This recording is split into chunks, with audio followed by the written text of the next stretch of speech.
Okay, this is my audience. This is Lane and Kane and Chad and Morgan.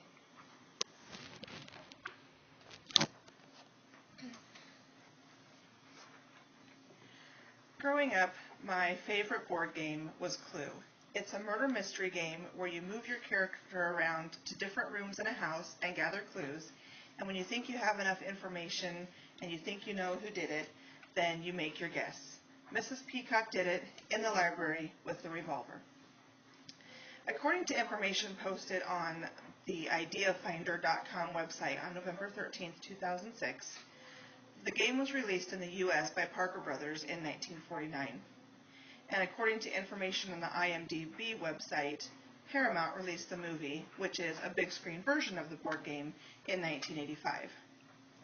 Now, the purpose of a movie review is to give you just enough information about a movie to make you want to see it without giving too much information away. So hopefully, without spoiling everything, I'll give you a few reasons why I think you should watch this movie.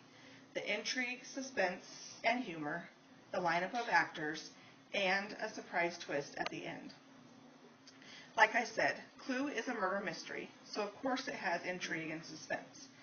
A group of people who at first appear to be complete strangers are all summoned to a dinner party at this big house out on an abandoned hill, and they're given fake names to protect their real identities. Well, it turns out that the guests are all being blackmailed by the host of the party. A series of murders starts to take place, and the guests spend the rest of the evening trying to figure out which one of them is the murderer, complete with a search of the house that reveals secret passageways. But amidst all the intrigue and suspense and murder, it's actually a movie that's done in a lighthearted manner, and it has a lot of clever humor. That gives you a general idea of what's going on during the movie, but that's only part of what makes the movie great. The actors are the ones who really bring a movie to life, and this movie has some of the best. There's Martin Mull, Eileen Brennan, Madeline Kahn, Leslie Ann Warren, Christopher Lloyd, and my personal favorite, Tim Curry. Now, I know most of the other people in this class are much younger than I am, so they probably don't recognize any of those names, but that's all the more reason to watch the movie, and I don't think you'll be disappointed. So if everything I've told you so far isn't enough to convince you, here's the real clincher. I told you there's a surprise twist at the end, and this is it. Alternate endings. Now, how often do you get to watch a movie that has alternate endings? And what's really cool is the DVD lets you pick which ending you want to watch, or you can choose to watch the movie with all three endings.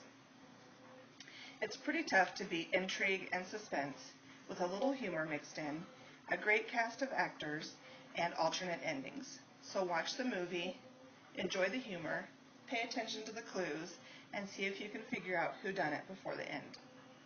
Now, for my interview portion of this presentation, I'm going to interview Lane and Morgan. Lane, have you seen this movie before? Yeah, I have. And do you think that I did a good enough job of giving information about the movie without giving too much away to make someone want to watch it without spoiling it? Yeah. And Morgan, have you seen the movie before? No. Have you played the board game before? Versions of it. Would you be interested in a movie that was based on the board game? Possibly. Is there anything in my speech today that made you interested enough to actually go watch the movie? The alternate endings thing. It seems kind of cool that you'd be able to watch 3 different endings on one movie. Okay. That's all I have for my speech today. Thank you very much, and I will scan the audience again.